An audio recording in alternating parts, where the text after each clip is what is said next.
Hello dear student, स्वागत है आपका हमारी सीटेट की क्लासेस में। और आज हमारा जो सब्जेक्ट है वो है हिंदी। और हिंदी में आज हम आपको पढ़ाने जा रहे हैं अपठित गद्यांश। अपठित गद्यांश जैसा कि आपको पता है कि एग्जाम्स में इसके क्वेश्चंस पूछे जाते हैं। तो सबसे पहले बात कर लेते हैं अपठित गद्यांश के बारे में। क्या दिया गया है इसमें? दिया गया है विभिन्न मूर्खतापूर्ण अभिमतों से जिनकी ओर मानव जाति का झुकाव सहज ही हो जाता है, बचने के लिए किसी अतिमानवीय प्रतिभा की आवश्यकता नहीं है। थोड़े से सरल नियम आपको समस्त सामान्य त्रुटियों से ही नहीं वरन मूर्खतापूर्ण त्रुटियों से भी बचा सकते हैं। यदि कोई मामला ऐसा है प्रेक्षण या अवलोकन द्वारा तैयार किया जा सकता है तो आप स्वयं ही प्रेक्षण कर लीजिए। अरस्तु सोचता था कि पुरुषों की अपेक्षा स्त्रियों के दांत कम होते हैं। यदि वह श्रीमती अरस्तु से ही मुंह खुलवाकर उनके दांत गिन लेता तो इस गलती से बच सकता था, लेकिन उसने ऐसा किया नहीं, क्योंकि वह सोचता था कि वह जानता है। यह सोचना कि आप जानते हैं जबकि आप वास्तव में जानते नहीं हैं एक ऐसी घातक भूल है जिसे करने की एक सहज प्रवृत्ति हम सब में होती है। तो ये हमारा अभी आधा भाग हुआ है अपठित गद्यांश का, ठीक है ना। और इसी अपठित गद्यांश को पहले आपको रीड करना है, ढंग से पढ़ना है, और इस पर आधारित प्रश्नों के आंसर आपको ढंग से पढ़ने के बाद देने हैं। ऐसा नहीं करना है आपको कि आपको क्वेश्चन पढ़कर आंसर देना है। आपको सबसे पहले गद्यांश पढ़ना है, गद्यांश को समझना है और ये देखना है कि गद्यांश में हमसे क्या पूछा गया है। गद्यांश से रिलेटेड आपको क्वेश्चन का आंसर देना, अपनी तरफ से नहीं देना, ठीक है ना। चलिए इसी के साथ हम इसका अगला भाग पढ़ते हैं, ठीक है ना। तो आगे के भाग में जैसे दिया गया है, बहरहाल बहुत से मामलों को अनुभव की कसौटी तक लाना सरल नहीं होता। यदि अधिकांश मानव जाति की तरह इस प्रकार के मामलों में आपकी धारणाएं दृढ़ और आवेगपूर्ण हैं तो ऐसे तरीके जिनसे आप अपने पूर्वाग्रह के विषय में अपने को सचेत कर सकते हैं।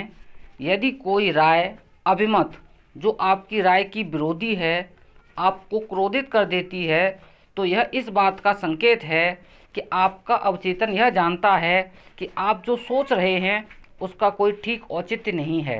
यदि कोई व्यक्ति अपनी इस मान्यता पर जमा रहता है कि 2 और 2 5 होते हैं या आइसलैंड विषुवत रेखा पर है तो आपको उस पर क्रोध नहीं, दया आएगी।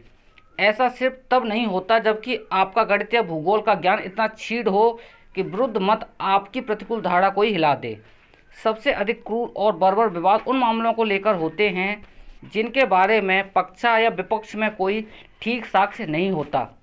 उत्पीड़न का प्रयोग धर्मशास्त्र में होता है, गणित में नहीं होता, क्योंकि गणित में ज्ञान रहता है पर धर्मशास्त्र में केवल अभिमत रहता है। इसलिए जब कभी आपको लगे कि आप मत वैभिन्न को लेकर गुस्से में आ रहे हैं तो तुरंत सावधान हो जाइए। ये हमारा पूरा अपठित गद्यांश 2 भागों में जो दिया गया था हमने पूरा स्टडी कर लिया। अब इसको स्टडी करने के बाद हमें इसके 10 प्रश्न दिए जाएंगे। 10 प्रश्नों को हमें सबसे पहले पढ़ना है, उसके ऑप्शंस को देखना है और उस क्वेश्चन में जो शब्द दिया गया है जिससे रिलेटेड क्वेश्चन पूछा गया है उस शब्द को हमें मैच करके देखना है हमारे अपठित गद्यांश से कि कहाँ पर इससे रिलेटेड क्वेश्चन पूछा गया है। तब हमें उसके आंसर पर विचार करना है, तभी आपका आंसर सही आएगा, अन्यथा कहीं ना कहीं गलत हो जाएगा। चलिए अब प्रश्नों की बात करते हैं। तो पहला हमारा प्रश्न है, आवश्यकता शब्द है भाववाची संज्ञा, जातिवाचक संज्ञा, व्यक्तिवाचक संज्ञा या इनमें से कोई नहीं।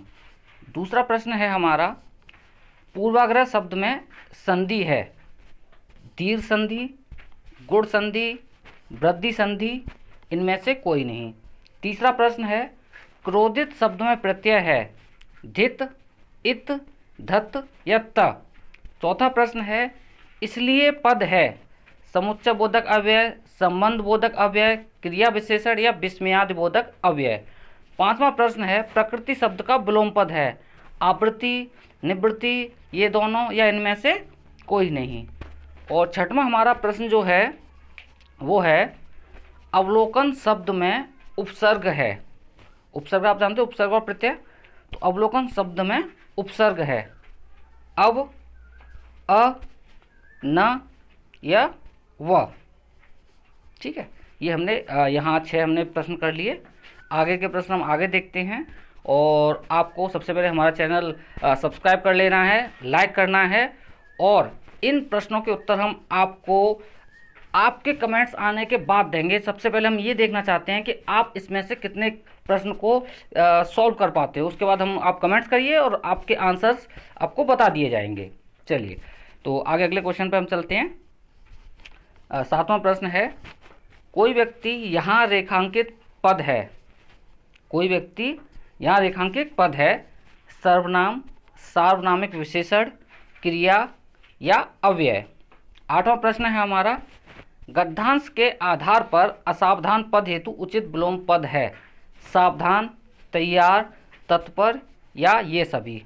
9वां प्रश्न है हमारा प्रतिकूल का विलोम पद है अनुकूल, अधिकूल, सुविधाएं या ये सभी। और 10वां हमारा प्रश्न है और आखिरी प्रश्न वह पद है उत्तम पुरुषवाचक सर्वनाम, प्रथम पुरुषवाचक सर्वनाम, मध्यम पुरुषवाचक कार्यक्रम या इनमें से कोई नहीं। ये 10 प्रश्न हमने कवर किए अपठित गद्यांश के आधार पर। आप पढ़िए, स्टडी कीजिए और कमेंट्स करिए कि आपका किस प्रश्न का आंसर क्या आ रहा है। इसी के साथ हम आपको इसके आंसर्स बताएंगे आपके कमेंट्स आने के बाद।